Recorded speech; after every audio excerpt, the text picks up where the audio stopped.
Estão confortáveis, crianças? Então podemos pedir que comecem a narrar a história de Dona Lola, isso é, minha história. Éramos 6.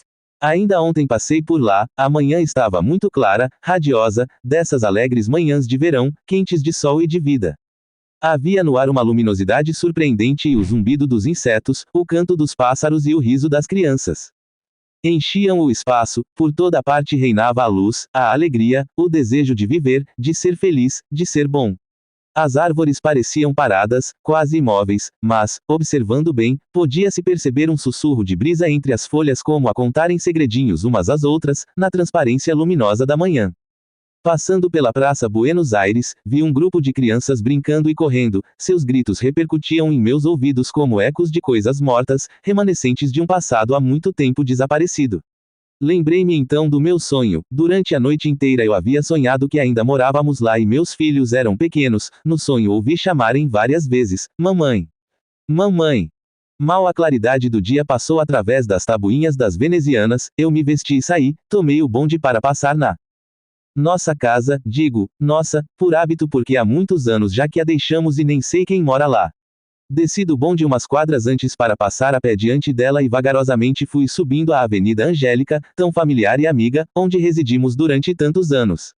Esse quarteirão não mudou muito, um ou outro prédio novo e por toda a parte as mesmas árvores e até, pode-se dizer, os mesmos pássaros cantando em seus galhos. Vi uma das árvores com um galho retorcido, tal e qual a vi sempre.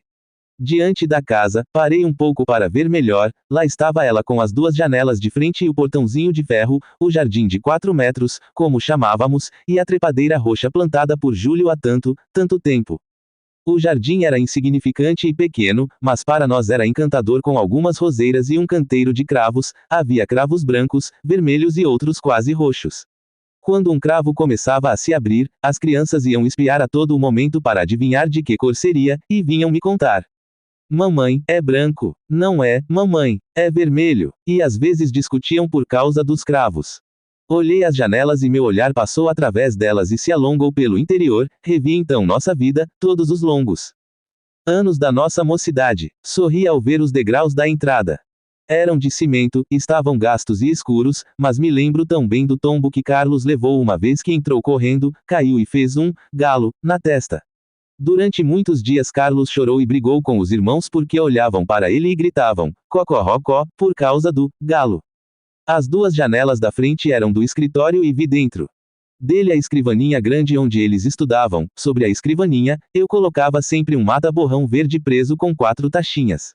Não durava muito tempo porque as crianças iam tirando os pedacinhos do mata-borrão conforme precisavam e logo eu tinha que atirar fora o velho, todo rasgado e sujo de tinta, e colocar outro novo. Ao lado, numa parede, havia uma estante com livros, havia também 2 cadeiras, e um tapetinho feito de meias velhas por minha irmã Clotilde. Passei pelo pequeno vestíbulo, onde havia uma chapeleira, e entrei na sala de jantar. Era uma sala grande e de um lado havia um recanto com um sofá, 2 poltronas e uma cadeira de balanço, tudo coberto com brim pardo, por causa das crianças. Nesse lugar eu passava o dia, recebia minhas visitas e fazia tricô para ganhar algum dinheiro. Havia um espelho num dos móveis da sala de jantar e, todas as vezes que minha filha Isabel passava diante dele, ela se inclinava um pouco e dava um jeito para se olhar e arranjar os cabelos. Eu achava-a vaidosa, mas também era tão bonita quando era mocinha.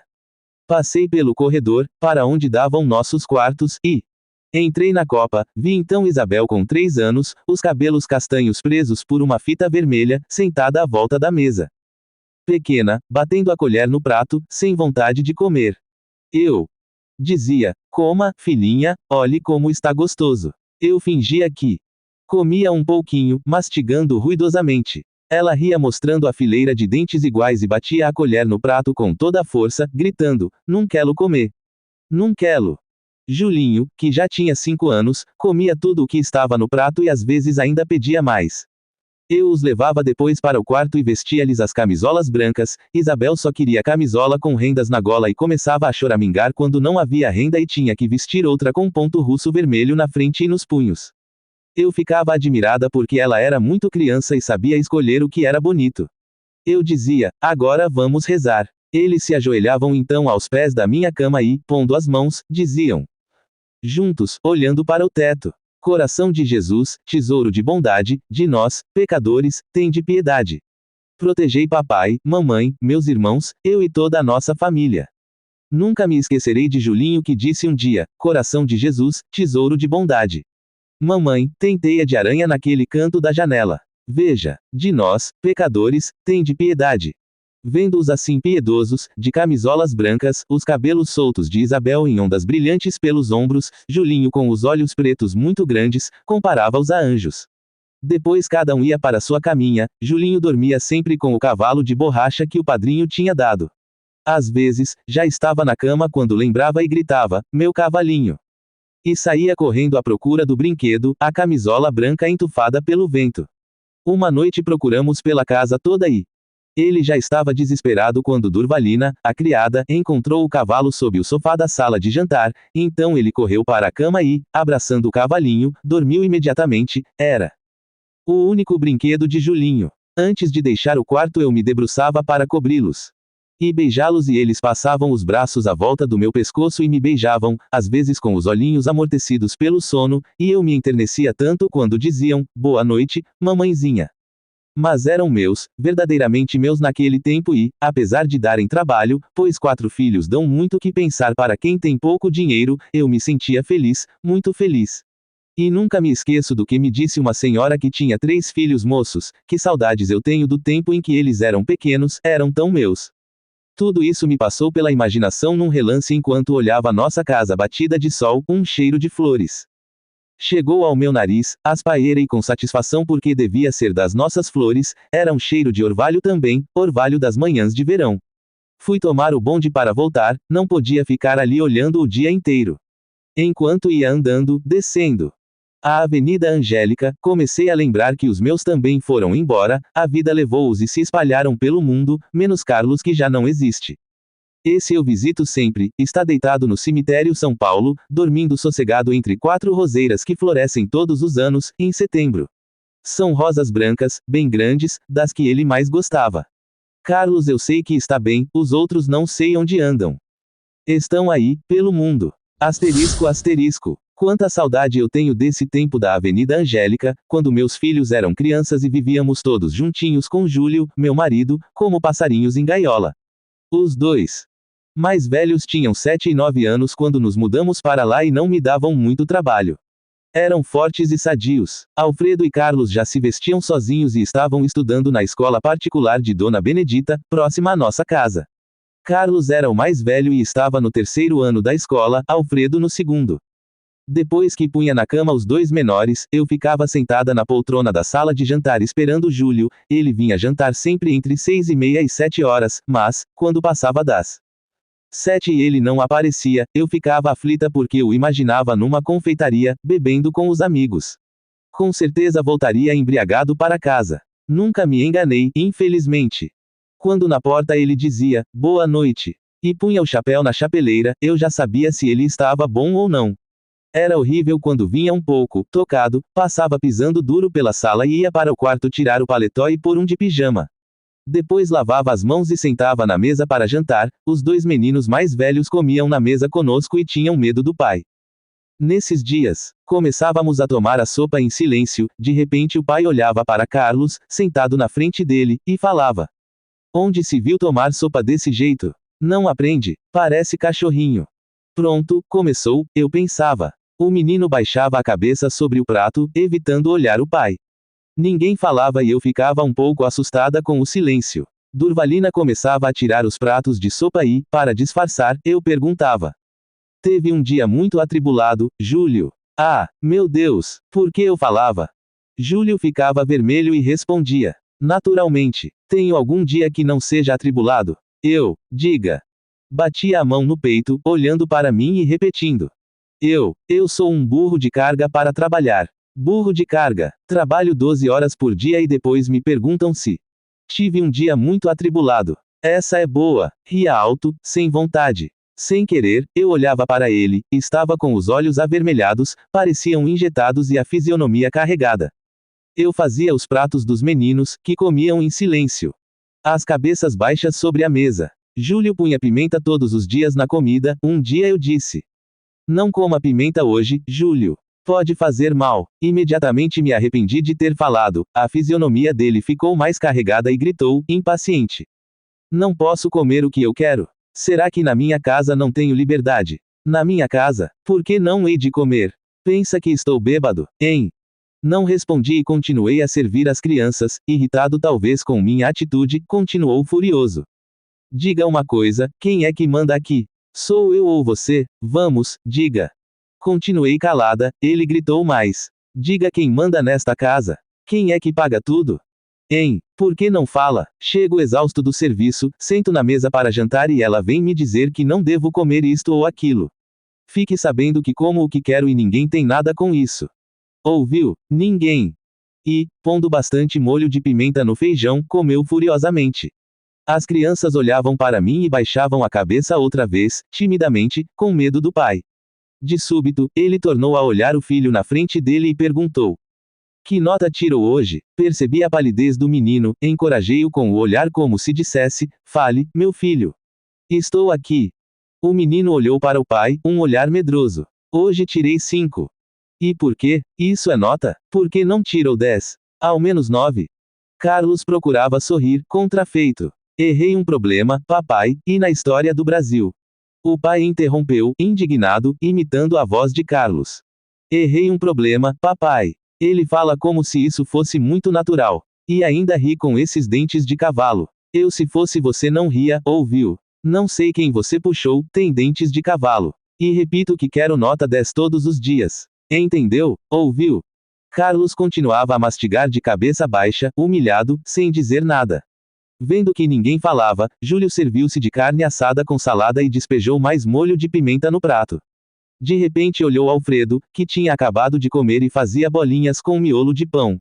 Perguntou: já comeu carne com salada? Alfredo levantou os olhos medrosos para o pai e hesitou, respondendo: não gosto de salada de alface. Júlio sorriu triunfante como se tivesse encontrado uma boa razão para impor sua tirania. Olhava à volta da mesa e falava pausadamente fixando os filhos. Aqui não tem gosta ou não gosta. Coma salada de alface. Alfredo olhou rapidamente para mim como a pedir auxílio. Procurei intervir, suavemente. Por que forçar a criança a comer o que não gosta, Júlio? Pode até fazer mal. Fazer mal? Mal o quê? Quando eu era criança, comia tudo o que vinha à mesa, nunca tive esse luxo de escolher comida, agora esses meninos são uns, não me toques, gosto disso, não gosto daquilo.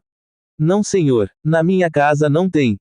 Nada disso. Olhava furioso para mim. E você é culpada, dá muitos mimos, muitos carinhos. O que vão ser depois de grandes? Uns inúteis, uns vagabundos. E, como via que eu não fazia um gesto para pôr alface no prato do menino, gritou, colérico, para Durvalina. Põe alface no prato de Alfredo, Durvalina. Olhei Alfredo, seus olhos lançavam chispas para o pai. Quando este não estava observando, pareciam chispas de ódio. Com os lábios trêmulos começou a mastigar as folhas de alface, sem dizer nada. Durvalina levou os pratos para a cozinha e trouxe goiabada, continuamos a comer sem falar. De repente, Carlos bebeu uns goles de água. O pai falou, irritado: não quero que beba muita água na comida, quantas vezes já disse a mesma coisa. O menino procurou uma desculpa. É o primeiro copo que estou bebendo, papai. Mas não quero que beba, acabou-se. Carlos depositou o copo na mesa e ficou de cabeça baixa. Carrancudo. O pai tornou a falar. E nada de carrancas comigo, hein? Depois virou-se para mim. Recebeu o dinheiro da encomenda. Fitei-o discretamente. Da encomenda? Ah, sim, não recebi ainda, mandaram dizer que pagarão no princípio do mês que vem. Júlio exultou. Eu não disse? Eu não digo sempre que rico não gosta de pagar. São sempre os últimos a pagar as contas. Eu disse a você que não aceitasse a encomenda da tia rica. Por que aceitou? Comeu um último pedaço de goiabada. Lá na loja também é assim, quando mandamos a conta para os ricos, já sabemos que vamos custar a receber. São uns miseráveis, relutam, adiam o mais que podem o momento de pagar e, quando mandamos um empregado receber, ou não tem troco na ocasião, ou não estão em casa. Nunca tem troco e nunca estão em casa. E, batendo a mão na mesa com força, bradou, indignado. Bandidos. Procurei acalmá-lo. Mas o fim do mês está próximo, Júlio, e eu não estou precisando de dinheiro agora. Ele riu auto-ironicamente. E você acredita que eles vão pagar no princípio do mês que vem, como disseram? KKKKKK, não seja idiota. Não. Pagam nem no outro mês. Eu avisei que não aceitasse o trabalho, são todos uns caloteiros. Precisa mandar receber muitas vezes para um dia resolverem pagar. Mudou de tom. Afinal, onde está esse café? Vem ou não vem? Durvalina apressava-se a trazer o café, ele começava a bebê-lo em goles grandes, apressadamente. Os meninos me olhavam esperando o momento de levantarem da mesa. Falei com calma. Podem ir brincar um pouco na calçada. Era sempre assim. Carlos e Alfredo deixavam a sala e iam brincar com os filhos da vizinha, eu ajudava Durvalina a tirar a mesa, enquanto Júlio sentava-se na cadeira de balanço e, pondo os pés no sofá em frente, pedia o jornal e o cachimbo. Lançando para o ar grandes baforadas de fumaça, ele começava a ler o jornal da noite, eu abria a gaveta de um móvel da sala, onde guardava o tricô envolvido num guardanapo, e, sentando-me ao lado dele, começava a trabalhar, era uma encomenda para uma criancinha que ia nascer. Tudo ficava em silêncio, só se ouvia o barulho dos pratos na cozinha e o barulho dos bondes que subiam a avenida de vez em quando. Eu pensava com alívio que o mau humor de Júlio ia passando e, suspirando, baixava a cabeça sobre meu trabalho. Às 10 horas fechávamos a casa e íamos deitar, eu virava na cama, sem sono. Uma vez levei um susto lembrando da carta recebida 2 dias antes. Minhas irmãs haviam escrito de Itapetininga perguntando se poderiam vir passar as férias em nossa casa. De que forma eu poderia contar isso a Júlio? Ele detestava hóspedes. E eu tinha pena das minhas irmãs, que levavam no interior uma vidinha triste, trabalhando pesadamente, a mais moça. Olga, era professora e a outra, a mais velha, ajudava a mamãe a fazer doces para vender. Sorri pensando nelas, Clotilde estava acabada, passava dos 30 anos e não pensava em se casar. Trabalhando, mexendo o grande tacho de goiabada, um pano amarrado na cabeça, as mãos calosas e grossas. Se não era goiabada, era marmelada, se não era marmelada, era sabão. Faziam tudo em casa. Mamãe gritando do fundo do quintal. Clotilde, estão batendo. Clotilde largava o serviço. Um menino perguntava da porta. Tem goiabada para vender? Tem. Quanto vende o quilo? 5.000 réis. Minha mãe manda buscar 2 quilos bem pesados. Clotilde, arrastando as chinelas, ia para o quarto dos doces, pegava os 2 quilos de goiabada, embrulhava, entregava na porta para o menino. Depois voltava ao quintal, à sombra da mangueira, e, com a grande colher de pau, mexia o tacho, o calor no rosto, a testa suada. 5 horas. Olga, a mais moça, voltando da escola isolada do tanquinho, onde lecionava, sentando na salinha, estendendo as pernas. Suspirando. Ai que calor, que canseira. Clotilde falando com ironia.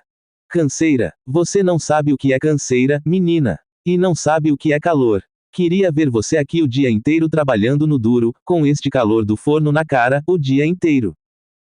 E pensa que aguentar 40 crianças malcriadas é brincadeira. A gente fica esgotada, estragada para o resto da vida. Isso é que é. Clotilde fazia um gesto de pouco caso e não respondia. A tarde caindo lentamente, uma tarde quente de novembro, sufocante. À noite, Olga na janela da sala esperando o Zeca passar. Zeca era o namorado firme, desde o tempo de meninos, trabalhava numa farmácia. Zeca vinha vindo, subindo a rua disfarçadamente, parava na esquina. Cumprimentava. Olga respondia com o coração aos saltos. Depois ele chegava mais perto da janela, perguntava com a voz abafada. Quer dar uma voltinha no jardim? Olga respondia hesitando. Não posso, tenho que ajudar mamãe. Amanhã então? Ela respondia apressada, ouvindo os passos de mamãe que vinham lá de dentro. Vá andando, amanhã quem sabe. O Zeca sumia na esquina. Uma ou outra pessoa passava. Ruas escuras e silenciosas de cidade de interior, um cachorro latindo na casa vizinha. Um grilinho cantando teimosamente escondido numa moita escura. Mudei de posição para ver se dormia, lembrei-me de que nesse dia de manhã vira sardas no meu rosto e eu tinha fama de ter a pele mais bonita de Itapetininga. Pelo menos diziam isso. Também não devo me esquecer que contava 10 anos menos. Ouvi Isabel tossir, estendi o braço e puxei a coberta dela até o pescoço. O galo de Dona Genu cantou 15 vezes seguidas. Pensei que devia ser bem tarde e mudei de posição outra vez. Quando fiquei noiva de Júlio em Itapetininga, todos diziam. Arregalando os olhos, Júlio de Lemos? Ótimo casamento. A primeira valsa que dancei com ele foi em casa de Dona Sinhá. Era aniversário dela e a valsa chamava-se Monte Cristo. Comecei a me lembrar da festinha, eu já era namorada de Júlio desde o ano anterior. Ele passava as férias lá em casa de um tio que todos chamavam de tio Inácio. Tio Inácio usava cavanhaque, chamava a farmácia de botica e violino de rabeca. Nunca falou de outra maneira. Quando Júlio me viu em casa de Dona Sinhá, começou logo a conversar e a dançar comigo. Depois fomos à sala de jantar comer uns doces, perguntei se ele não queria bom bocado, ele me disse em voz baixa para os outros não ouvirem que já tinha comido e não gostara, achara os bons bocados muito pesados, preferia as mães bentas. Fiquei muito vermelha porque todos os doces tinham sido feitos por nós mesmas. Mamãe era considerada a melhor doceira da cidade. Voltamos à sala para dançar uma valsa, a orquestra era piano, flauta e violino, lembrei-me outra vez da rabeca de tio Inácio. Nesse tempo papai era vivo e estava na sala conversando. Morreu logo depois do meu casamento, lembrei-me dele deitado no caixão, a face serena como se dormisse, as mãos cruzadas sobre o peito. Ouvi a valsa de Monte Cristo até o fim, depois, cansada de recordar, adormeci. No dia seguinte era um sábado, dia de compras, enquanto estava tirando o pó dos móveis e estendendo as camas das crianças, tive uma ideia brilhante a respeito da carta das minhas irmãs. Saí com a cesta no braço como fazia todos os sábados e comprei, além do que precisava, umas costeletas de porco muito bonitas. Na volta, fui eu mesma preparar as costeletas com batatas cozidas e molho de manteiga. Quando Júlio chegou para o almoço e viu diante dele o prato predileto com o molho amarelo espalhado por cima, olhou surpreendido para mim. Sorri o mais terno sorriso, dizendo: "Não resisti e saí fora do orçamento, Júlio. Achei estas costeletas tão boas e, como é seu prato preferido, comprei e preparei para você. São especiais, olhe que beleza. E você gosta tanto." Ele sorriu e serviu-se com generosidade, admirado de ter durante a semana um prato bom, pois era só aos domingos que tínhamos qualquer coisa melhor. Estendi-lhe o vidro de pimenta e, enquanto ele se servia, continuei. "Sabe o que encontrei hoje na quitanda? Repolho roxo. Então me lembrei de fazer um vidro de picles para você. Já comprei todos os preparos, cebolinha, couve-flor, pepino e repolho, o vinagre branco está um pouco caro, mas compro assim mesmo. Vou pôr pimentinha também, deve ficar uma delícia. Logo ficará pronto." Ele se serviu outra vez de costeletas e continuou a comer animadamente. Preparado o caminho, falei distraidamente, um ar distante, como quem ia esquecendo de contar. "Ah, recebi hoje uma cartinha de Olga, vai entrar em férias agora e está com vontade de vir passar uns dias aqui." Fiz uma pausa e continuei. "Até acho bom que ela venha, estou cheia de encomendas e ela pode me ajudar como me ajudou nas outras férias." Ajudou bastante. Mudei de assunto. "Estive hoje com Dona Tudinha na quitanda, contou que a filha teve gêmeos desta vez. Não estão muito entusiasmados." Imagine. Júlio me olhou e falou mastigando: "Escreva para Olga que traga ovos quando vier, os daqui são caros ou estragados. Os de lá são bem melhores." Respairei aliviada e senti-me corar até a raiz dos cabelos, lembrei-me de outra vez que eu dera a notícia e Júlio gritara no meu rosto: "Lá vem suas irmãs outra vez. Pensa que somos ricos? O dinheiro que ganho mal dá para vivermos e elas ainda vêm ficar 2 meses aqui, só serve para aumentar as despesas. Que inferno!" E levantara furioso da mesa, jogara o guardanapo amarrotado sobre a cadeira, deixando a sala e resmungando. Agora, fora até fácil, ele não fizera cena alguma. Pensei, que felicidade. Continuei. "Naturalmente trazem. Você não se lembra de que o ano passado elas trouxeram ovos? Não hão de esquecer esta vez." Houve uma pausa e Júlio olhou para mim outra vez. "Elas. Clotilde vem também? Você falou só Olga." Corei mais e respondi embaraçada: "Não sei bem afinal de contas. Não explicam bem na carta, mas, como o ano passado vieram juntas, provavelmente.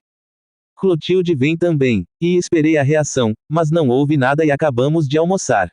Júlio começou a folhear o jornal sentado na cadeira de balanço e os 2 meninos vieram despedir-se para ir à escola. Diante da janela aberta, examinei-lhes as unhas, os cabelos, os dentes. Em seguida acompanhei-os até o portão, recomendando cuidado com os bondes, fiquei olhando até sumirem na esquina. Fui ver depois os 2 menores, que brincavam à sombra da figueira no quintal. Logo mais, ouvi a voz de Júlio: Já vou. Até logo, Lola. Enquanto fazia tricô bem depressa, sentada na sala, depois que Júlio ia embora, pensava em meu nome. Eleonora. Mamãe contava que, quando estava me esperando, tinha lido um romance empolgante e o nome da mocinha bonita que casava com o homem bom era Eleonora, então, quando eu nasci, ela disse: Quero que esta seja Eleonora. Deus me livre, disse meu pai. Isso é nome de ópera, muito comprido. Quero que seja Olga porque é curto e bonito. Brigaram por causa disso e mamãe procurou apaziguar, dizendo: A outra filha que eu tiver será Olga. Meu pai fez uma carranca muito feia dizendo que bastavam 2 filhas, já havia Clotilde, e queria depois um menino. 2 anos depois veio outra menina e o casal se reconciliou a respeito de nomes pondo Olga na terceira, o menino nunca apareceu. Sempre achei meu nome antipático e cheio de letras, ó. Apesar de dizerem que meu apelido é espanholado, prefiro o apelido. Achava Lola leve e fútil como uma bolinha rolando numa descida, até que um dia vi na venda do seu Joaquim uma folhinha colorida representando uma mulher com vestido decotado, os braços levantados e castanholas nas mãos. A saia com bastante roda embaixo, os saltos altíssimos, parecia um peão rodopiando, na cabeça uma mantilha branca de rendas, um grande pente de tartarugas enterrado num monte de cabelos e um cravo vermelho no canto da boca, sorrindo, faceira. Disseram que, aquilo, era uma espanhola e, como diziam que Lola era espanholado, liguei de tal forma as 2 imagens que, quando chamavam, Lola, eu não sabia se estavam chamando a mulher da folhinha ou eu, ficava na dúvida. Enquanto lembrava essas coisas, tricotava sapatinhos e paletozinhos das minhas encomendas, ouvindo os gritos de Isabel e Julinho brincando no quintal e Durvalina cantarolando na cozinha. Trabalhava. Nos domingos eu tinha sempre muito trabalho, levantava mais cedo do que o costume, fazia um bolo para o café da tarde, depois ajudava Durvalina a limpar a casa e preparar o almoço, pois Durvalina saía às 2 horas. Ia à missa com os 2 mais velhos quando havia tempo, mas sempre chegava tarde à igreja e assistia só a metade da missa. Júlio levantava tarde e ficava de pijama no quintal, lidando com as plantas e tomando conta de Isabel e Julinho. Gostava das plantas, com um chapéu velho na cabeça e uma tesoura nas mãos, podava as roseiras, cortava estacas para amarrar os pés dos cravos, varria a parte cimentada do quintal. Almoçávamos ao meio-dia. Nossa vizinha Genu pedia emprestadas as forminhas de empadas. À hora do almoço mandava 6 empadas de presente, pedindo desculpas porque não tinham ficado boas. Depois do almoço, Júlio ia dormir e levava Isabel, os 2 mais velhos iam à casa de um amigo jogar bola, Durvalina acabava de arrumar a cozinha depressa e saía também para só voltar no dia seguinte, eu então ficava só. Às vezes Julinho brincava ao meu lado enquanto eu lia o jornal da manhã ou algum livro emprestado. O tempo passava rapidamente nas horas de descanso, quando as tardes eram quentes e bonitas, Júlio levava a cadeira de balanço para o quintal e ficava até a noite cair, tomando cerveja e fumando. Eu chegava à janela de vez em quando para ver se Carlos e Alfredo já vinham vindo, as crianças da vizinhança corriam na calçada, Genu aparecia na janela vizinha e eu agradecia as empadinhas. Quando nos mudamos para a Avenida Angélica, havia pouquíssimas casas naquele quarteirão, com o tempo foram construindo outras e o quarteirão ficou cheio. Genu pedia desculpas porque as empadas não tinham ficado boas, eu protestava. Ah, não diga isso, dona Genu, estavam deliciosas, Júlio gostou muito. Ela sorria com modéstia, retrucando. Não estavam tão boas como da outra vez, a senhora não reparou como a massa não estava quebradiça. Da outra vez a massa ficou muito mais macia. Eu tornava a dizer que era engano, a massa estava tão boa que derretia na boca e tínhamos gostado muito. Ela tornava a protestar com calor dizendo que era bondade minha, que eu devia saber muito bem porque entendia do assunto e que a massa dessa vez não ficara tão boa. Eu terminava dizendo que estavam esplêndidas e, para não gastar mais palavras com as empadas, dizia: Sabe que minhas irmãs vêm passar as férias de dezembro conosco. Estou muito satisfeita. Ela participava da minha alegria e falávamos longamente sobre irmãos e parentes. Um dia aproveitei o ensejo para pedir emprestada uma cama, pois, como ela pedia sempre panelas e formas, achei que podia pedir a cama para uma das manas.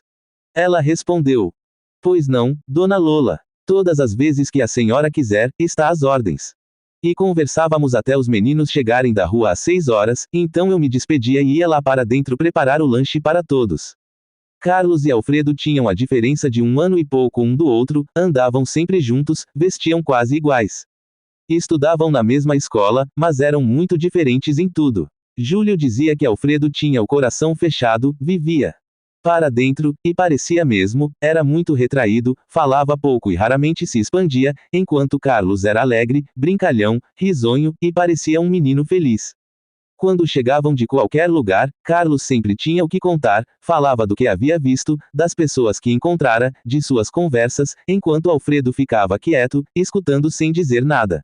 Às vezes, Carlos perguntava: "Você não viu, Fedo?" Alfredo ficava vermelho de raiva, pois não gostava que o chamassem de Fedo e, em vez de responder à pergunta de Carlos, gritava: "Não quero que me chame assim, já disse que não quero." E fechava a mão furiosamente para dar um murro na cara do irmão. Eu precisava intervir muitas vezes e quase sempre não chegava a tempo e, como Alfredo era mais forte, Carlos acabava apanhando. Muitas vezes Carlos falava sem querer, mas gostava de provocar o irmão. Eu pedi: "Não fale assim, meu filho. Você sabe que ele não gosta, por que não diz Alfredo?" Ele prometia não dizer Fedo, mas dias depois tornavam a brigar por causa do apelido.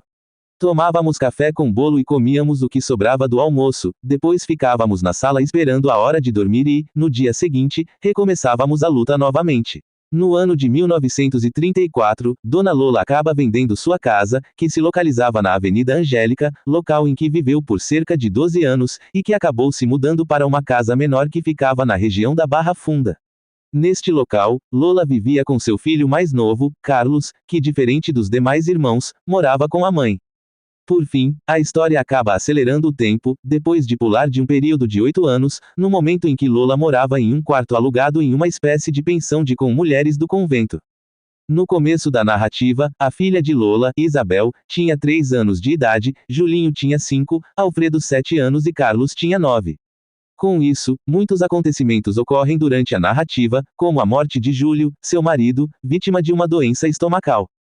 Além disso, são narrados vários outros acontecimentos: o sumiço de Alfredo para não ser preso, a união da personagem Isabel com um homem divorciado, Felício, por não ser aceito por Lola, e ainda a morte de Carlos, que deixou todos surpresos, vítima também de uma doença estomacal. A morte do irmão mais velho fez com que a família de Lola se desfizesse por um período que acabou sendo por 8 anos. O título da narrativa do romance se dá por meio de Dona Lola no momento do fim da vida, encontrando-se sozinha em um quartinho alugado e ainda em uma confortável pensão de mulheres do convento, localizado na Rua da Consolação, no centro de São Paulo. Anteriormente eram 6 pessoas e, ao final, só resta ela. Contudo, o elemento considerado mais importante do romance acabou tornando-se a maneira como a autora fez com que a narração da história da família Lemos se unisse de maneira umbilical diante das transformações sociais presentes no país, mostrando-nos o valor implacável da família.